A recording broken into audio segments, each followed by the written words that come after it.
if you have a little bit of fear inside and you feel this little tension, that's often good because it allows us to surpass what we're normally good at.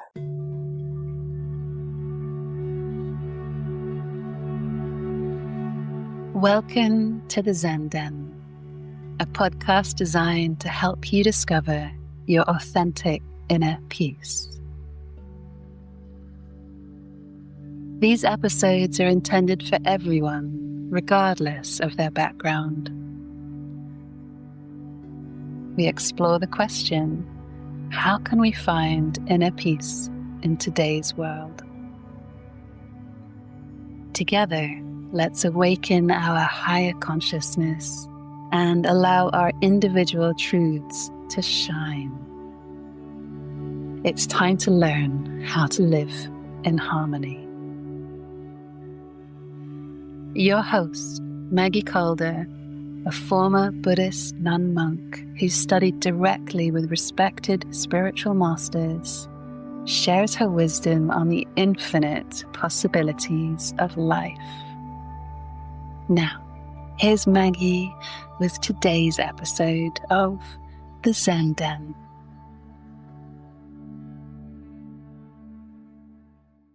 Hi, welcome to the Zen Den. I have a very special guest today, Kat Calder-Becker. She's an Ironman and much more. This girl does so many amazing things, fundraising, helping people. Wow, I can't even start at where it would all go. So let me introduce you to Kat. Thank you for being here, Kat. My pleasure, Maggie. I'm happy to be here. So today, she does so much. We were trying to figure out what can we talk about. There's many things, but for the first time, and for her to be on the Zen Den, we're going to talk about her Ironman episodes and experiences and lifestyle. So, do you want to share a little bit about that? Like, how did you get into being an Ironman? I mean, really? I was an artist. I wasn't an athletic person growing up, but it was my husband, Kevin, who had this crazy idea. He wanted to do a triathlon for his health and wellness and to feel better about himself. So we had done a sprint triathlon as a team, and I did the swim, he did the bike and the run, and we just did it for fun and fitness. And that was the start of our journey, and we did it together as a team. So after we had felt that accomplishment and feeling good about ourselves, we thought, let's continue on, and started to go longer than a sprint tri and an Olympic distance. And then he said, I want to do an Ironman. But, wow. Yeah. So what do you think that Kevin wanted to do, moved him to do an Ironman? I think he thought the challenge, it was always something he had seen on TV. He had watched the Hawaii Ironman on the sportscasts and grew up in admiration of it, and thought it felt like it was impossible. It was such a big accomplishment, something you think isn't possible, but then you start getting closer to that thing. When you start emulating it, even in a small way, you start dreaming a little bigger. It feels like, oh, what was impossible now might be possible. Okay, wait a minute. He just introduced to you to go to do an Ironman. I mean, just even think about it for me. Okay, you bike. Yes. You swim. Yes. You run. Right. So the Ironman is a 3.8 kilometer swim, 180 kilometer bike, and then a marathon, which is 42.2K. At the time, Kevin had this idea. He wanted to do an Ironman. He couldn't swim. He didn't know how. And I couldn't run. I wasn't a runner. And I didn't even have a bike at the time. So the first hurdle was I have to get a bike and I have to learn how to run. And Kevin's going to have to get to a pool to learn how to swim. Oh, my. So that journey in itself was a big one. Wow. So in a way, that you're already doing the Ironman because you're giving yourself that courage to like Kevin learn to swim and for you to get this bike going. I mean, that takes a huge movement, doesn't it? Yeah. And it was fear, like fear of failure, fear of a distance I hadn't done, fear of doing something I didn't know how to do. So overcoming that fear, for me, part of the journey was turning fear into courage. Instead of being fearful, the action of being courageous has a different body language. If you're courageous, your shoulders are open, you're more assertive and comfortable, where fear is more withdrawal. This was a way to be present in the moment and put myself into the journey with the self-confidence that I could do it, rather than being fearful that the what if can I. So it was a mindset. Okay. So really what I'm hearing is, by stepping into the courage to do an Ironman, you learned how to overcome fear. Exactly. And with each pedal stroke, each bit of run, all the small training days that led towards the event, it was building my self-confidence, making me realize what I was capable of. And with that confidence, that little sense of accomplishment every day brings you to a realization that you actually can do something you were afraid of. Amazing. So give me a little synopsis of some of the Ironmans you've done. It started with Penticton, BC. Okay. That was our first Ironman. BC, Canada. Yes. And we loved it so much. We had so much fun on the training journey that all of that work towards race day became a parade in a way of just enjoy it, because the work was already done. We say the hay is in the barn. Now let's just go out and enjoy the day. And for us, it was doing the same thing, same race, same day. And it was a sense of adventure and travel. So we did Penticton, and then we raced in Lake Placid. Wow. And then we raced in Florida. So we were becoming, very much intrigued by our ability to continue our training and racing and travel experience. And then we went to Cozumel, Mexico. We raced in Germany and Frankfurt at the European Championships there. We went to Lanzarote, Spain. We did the Ironman World Championships in Hawaii. Wow. So we've raced in 18 Ironman events around the world, and it became our lifestyle of travel, adventure, accomplishment, and community, because the Ironman community was great at embracing,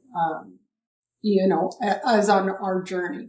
So from an idea of Ironman, it turned into a lifestyle. It was. It was travel, adventure. It still is. And accomplishment. And also marathons. We've done the 6 world major marathons as part of that journey, because for us, we were doing it together, and it was fun and fitness, and it was a great way to see the world, because you travel and you're running around a city. So you get to really see a culture. And often these races have a lot of great volunteers. So it's a lovely way to connect with a community and get to know the local people. Wow. Wow. What a beautiful story.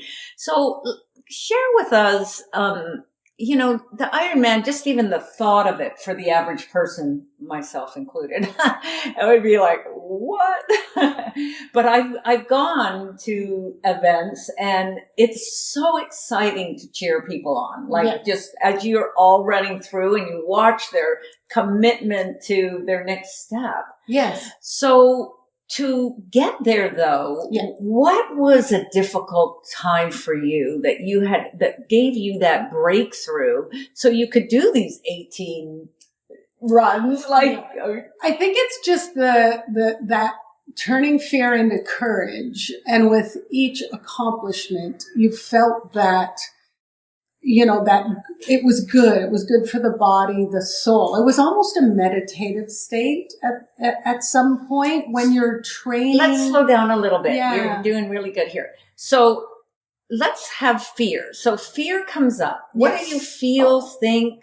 What happens when fear that of failure? Okay. We all fear the unknown.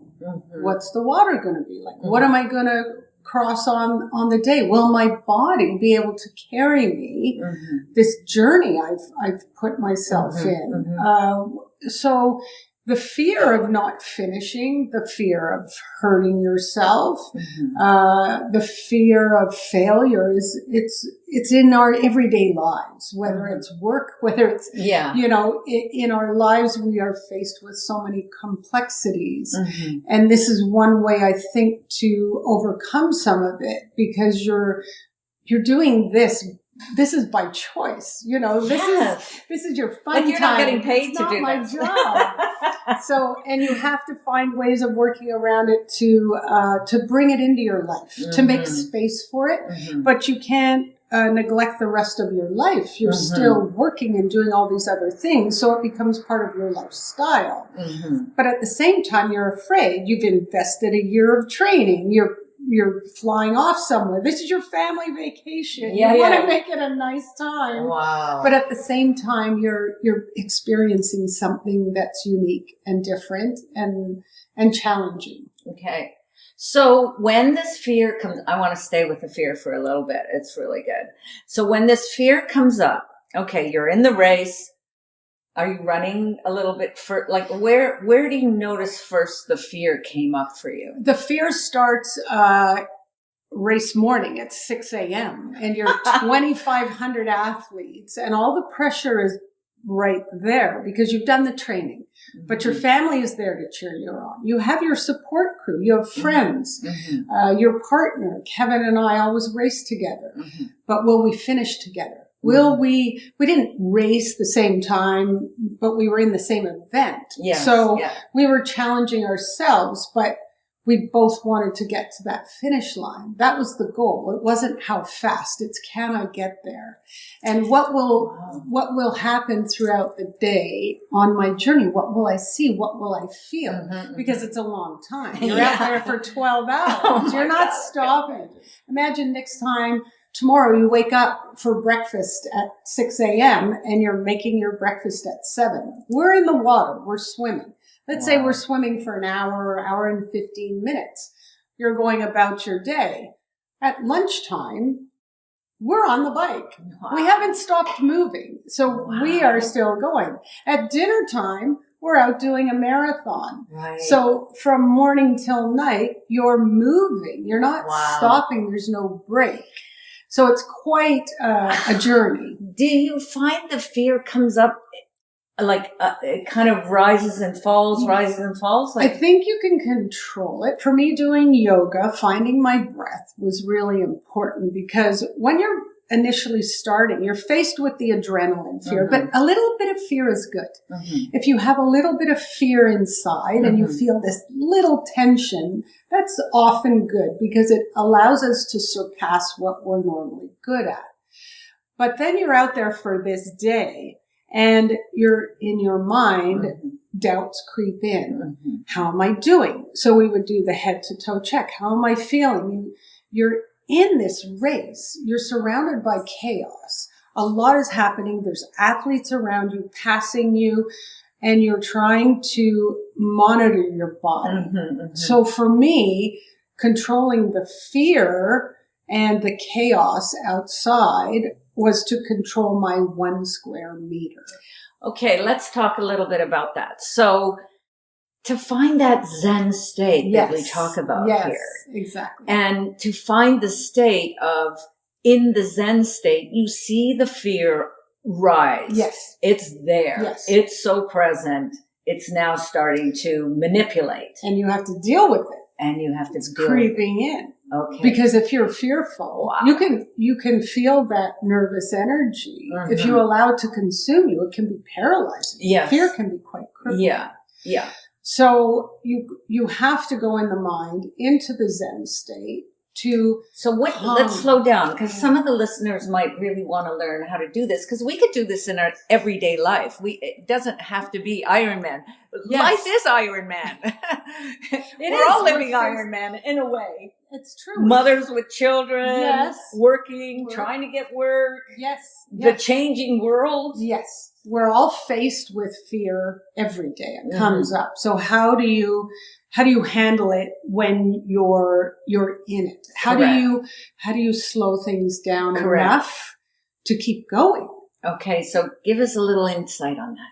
So yeah, you're in this state, and when the nerves and the fear come, it's about finding your breath to take that minute, even in the chaos. You're not stopping. I'm not pulling over. Can I slow it down? Because I love what you're saying.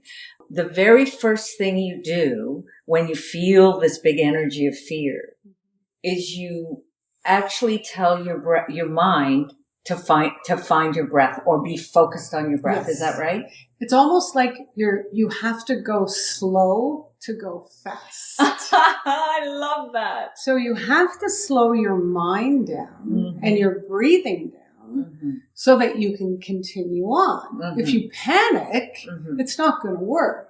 So finding your breath in that moment, finding your inner calm, and that's my 1 square meter, because your chaos, something could be happening here in your... If I'm running beside you, I could be in a chaotic state. And you're distracting me, and I'm worried. Are you trying to beat me? Are you going to race me? Are you okay? And I feel your nervous energy or your tension or whatever you're feeling is right in my space. But if I focus on my 1 square meter, that's what I can control. Nice. If it's raining, I'm in my 1 square meter. Okay. It's finding your point back. So, okay, this is really great. So first, it's really using the mind to follow the breath and bring the breath in. Yes.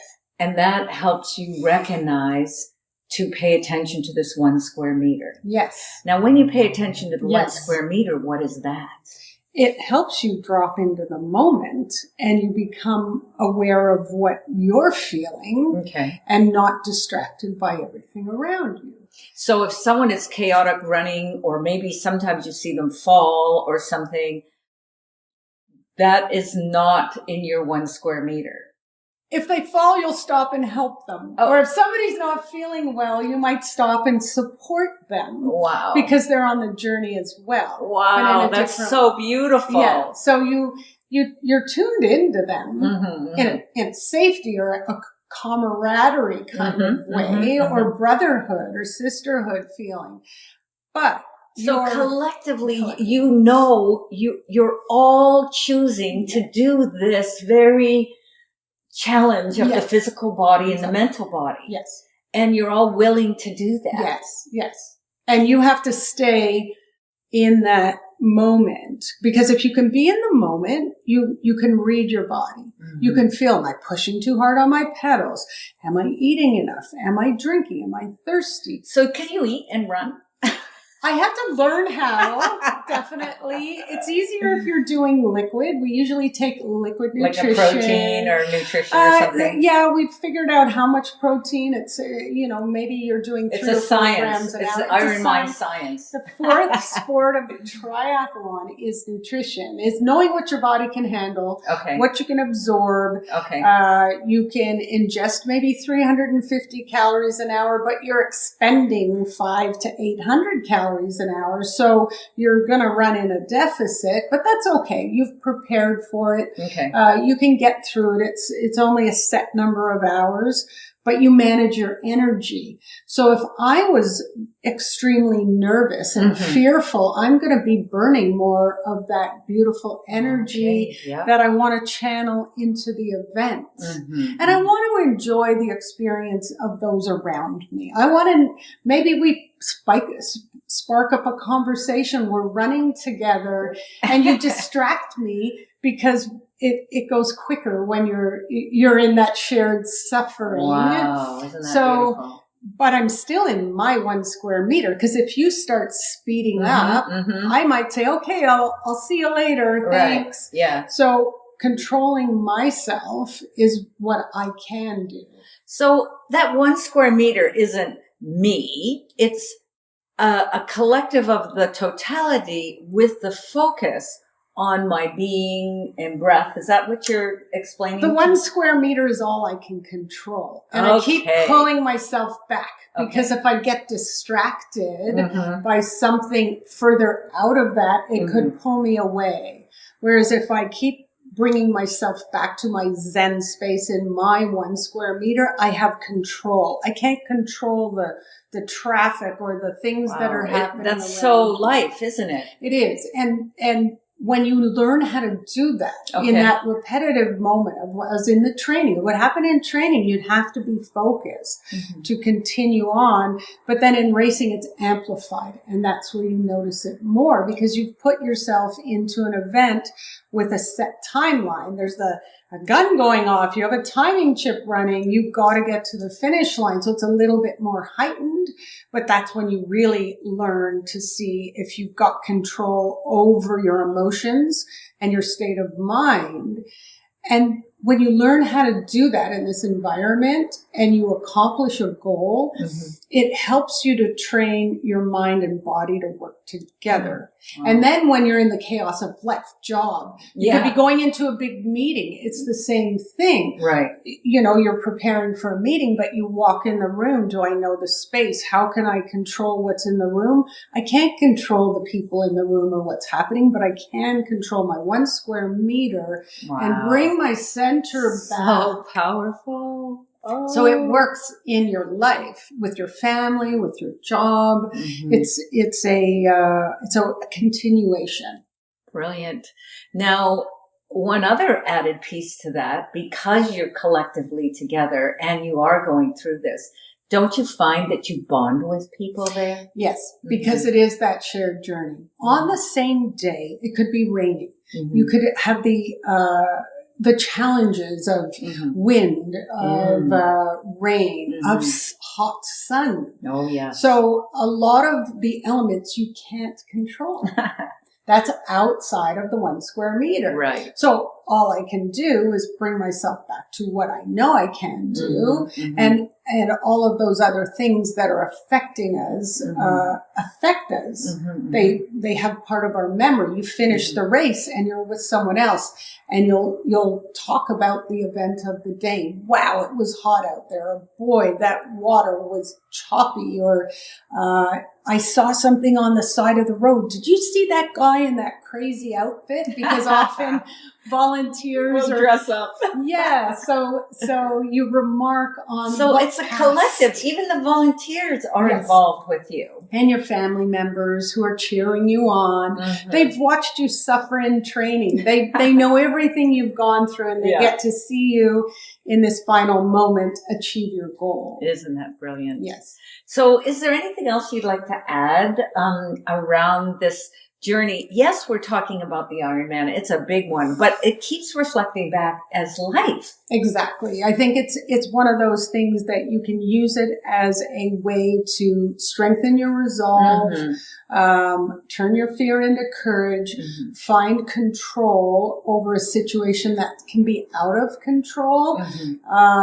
And I think it's great to challenge ourselves. Why not? Right. You know, it helps us bring our inner strength. Is there anything else you'd like to add?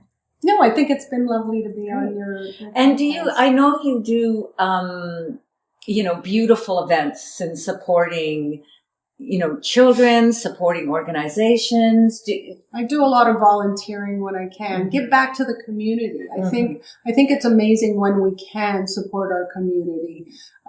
It's a way to, we're healthy individuals. We're smart. We can together we can do so much. So I think it's really important when we can to support community events and charities. Yeah. And do you do workshops? Like, what if people wanted to learn this and they felt a connection with you and they wanted to be part of one of your events, or? I don't do, I attend events, Okay. but yeah, no, but I'd be happy to meet somebody out on the road there and, definitely give advice for training. We've done some coaching in the past for other athletes. So you and Kevin have done that. Yeah, sharing our wisdom, because I think that's the type of thing you can only learn through doing it. And how beautiful, coming from a male perspective, a female perspective, a male body, a female body, that having that coaching would be really cool. Exactly. How to work together with your strengths. And we would train together and collectively find our pathway through, but in a very joined state. And is there a good way that anybody can find you or learn more about you? Yes, we have a website. Mm-hmm. It's endurancetriathletes.com. Can you say that one more time? endurancetriathletes.com. Wonderful. And I know you're a great photographer and you have some great pictures on that.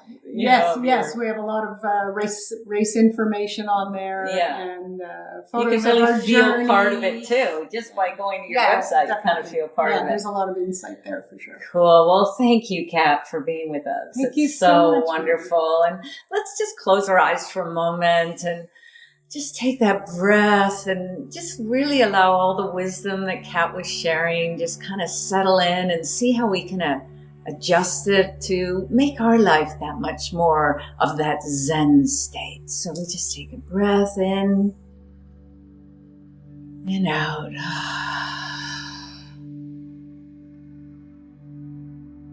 Thank you, everyone, for being here.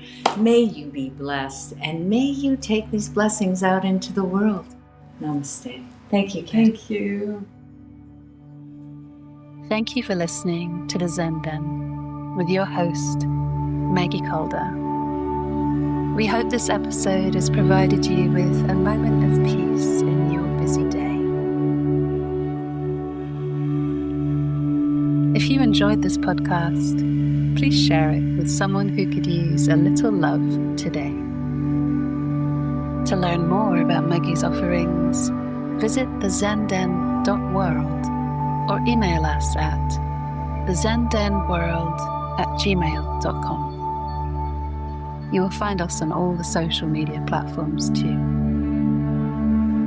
In kindness from all of us at the Zen Den. Be well.